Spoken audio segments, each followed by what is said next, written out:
भाजपा के लोगों ने एजेंडा बनाया उस राम मंदिर में, जहां जनता की बड़ी आस्था है, उस राम मंदिर में सफाई कर्मी एक महिला की 9 लोगों ने बलात्कार किया।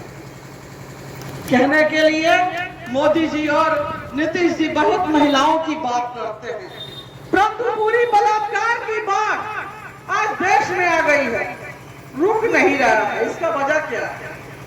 हम तो अपनी बहनों से कहना चाहेंगे, इसका वजह है यह बिहार की डबल इंजन की सरकार और बैसाखी में जो देश की सरकार बैसाखियों पे चल रही है मोदी जी का, इसलिए कि लगातार बलात्कारियों को बचाने के काम मोदी जी कर रहे हैं। आज पूरा मणिपुर आज भी घटनाएं हो रही हैं, चुप है, मोदी जी बोल नहीं रहे हैं, कहते हैं अपनी मन की बात। अरे जनाब, मन की बात तो आप लगातार करते हैं, कभी महिलाओं की, जनता की भी मन की बात सुनिए।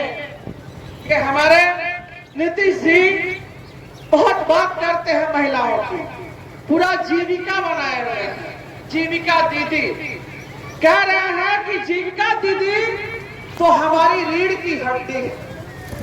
तो नीतीश जी से मैं कहना चाहती हूँ कि जीविका दीदियों का जब आंदोलन अपनों ने 4-5 साल पहले शुरू किया था, तो जीविका दीदी जरूर लड़ने के लिए रोड पे आई थी, पर उनका एहसास नहीं था कि कल क्या होने वाला है।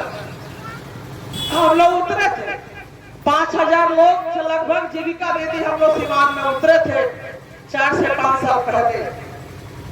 तब लग रहा था जीविका दीदी को बहुत नीतीश जी से आशा और भरोसा था, पर आज पूरे बिहार में और खासकर से मैरवा, जीरादेई, तमाम जगह से आज जीविका दीदी बुला रही है। नीतीश जी से मैं पूछना चाहती हूँ कि अगर जीविका दीदी आपकी सरकार की रीढ़ की हड्डी है, तो मनुष्य के शरीर में रीढ़ की हड्डी स्वस्थ रखने के लिए हड्डी का इलाज किया जाता है, देखभाल किया जाता है, और जीविका दीदी आज रोड पर उतरी है।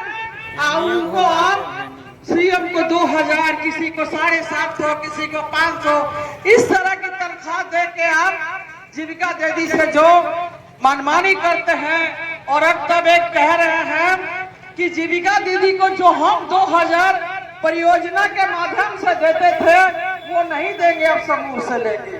तब आज जीविका दीदी रोड पर उतरी है, और उनके जितने अधिकारी हो और डीपीएम हो, बीपीएम हो, वो एक से बढ़कर एक धमकी दे रहे हैं केस करने का। तो मैं नीतीश जी को बताऊं कि इस सभा के माध्यम से कि जिसे आप रीढ़ की हड्डी कह रहे हैं, अगर इनकी आवाज को नहीं सुनते हैं तो आपकी रीढ़ की हड्डी को यह तोड़ देगी, इतनी औकात जीविका दीदियों में है।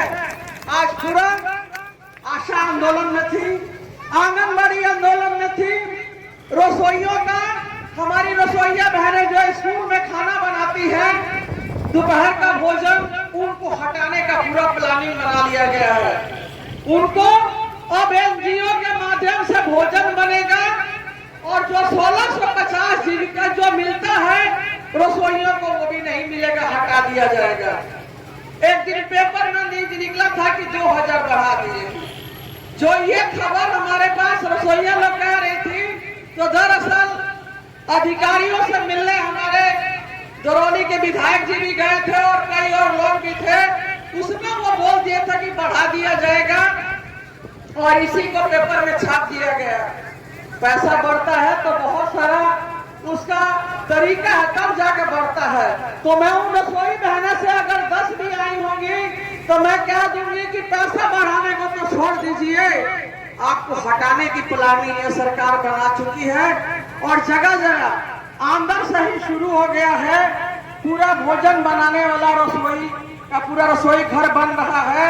अब सोचिए कि उस रसोई घर में जब खाना बनेगा कई स्कूलों का, तो रात से खाना बनेगा और वो खाना खराब हो जाएगा।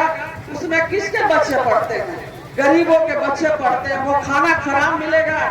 और जो रसोइयां हैं वो भी बहुत गरीब मजदूरों के घर से आती हैं, उनको भी हटा देने की प्लानिंग है। इसलिए मैं कहना चाहती हूँ, खासकर से जो लोग काम करती हैं उनको लड़ना होगा, जीविका के तरह आंदोलन पे करना होगा, रोड पे आना होगा। जिस तरह से आशा ने लगातार बिना डरे हुए उन लोगों ने आंदोलन किया और कुछ उपलब्धि भी हासिल हुई। तो आज आधा आबादी की बात मोदी जी भी बहुत करते हैं और नीतीश जी भी, पर इनको कुछ कुछ पैसे दे के बेगारी करवाते हैं और उम्मीद पालते हैं कि 2025 में फिर आपको ये आधा आबादी साथ रहेगी। तो नीतीश जी कान खोल के सुन लीजिए, अब वो महिलाएं नहीं है, वो जागरूक हो चुकी है। लगातार महिला हिंसा तो हो रहा है, लगातार उनका हक अधिकार की कटौती भी हो रही है। इसलिए मैं इतना ही कहना चाहूंगी, ये जो डबल इंजन की सरकार जो है बिहार में, अगर ये आवाज नहीं सुनते हैं तो मैं तमाम उन बहनों से कहना चाहती हूँ जो विभिन्न मोर्चे पर विभिन्न जगह अपना काम कर रही हैं, एकजुट होना होगा, लड़ना होगा और अपने हक को लेना होगा। अगर नीतीश जी नहीं सुनते हैं तो 25 में विदाई करने का भी तरफ बढ़ना होगा। ये आधा आबादी की औकात है, ये ताकत है, अगर हम भिड़ जाएंगे तो हटाना होगा। इसलिए कि ये बहुत मनमानी कर रहे हैं और मनमानी किसी की नहीं चलती है। इसलिए तमाम बंधुओं से मैं कहना चाहूंगी कि राजू जी और शंभू जी को अगर हम आज याद कर रहे हैं तो उनका जो सपना था, जो उनके जिस उद्देश्य से उनकी हत्या करके ये सोचा गया था कि भाकपा माले को समाप्त कर दिया जाएगा, तो जब तक गरीब मजदूर की आवाज रहेगा, महिलाओं की आवाज जब तक रहेगा, लाल झंडा भी बढ़ता रहेगा। इसको ना कोई रोक पाया है ना रोकेगा। इसलिए हम लोग को लाल झंडे को मजबूत होगा, उनके साथियों को सपने को साकार करने के लिए तमाम तरह के जो सरकार विरोधी कार्रवाई है उसके खिलाफ जाना होगा, पार्टी को मजबूत करना होगा। इसी आशा के साथ आप लोग को शुक्रिया, लाल सलाम।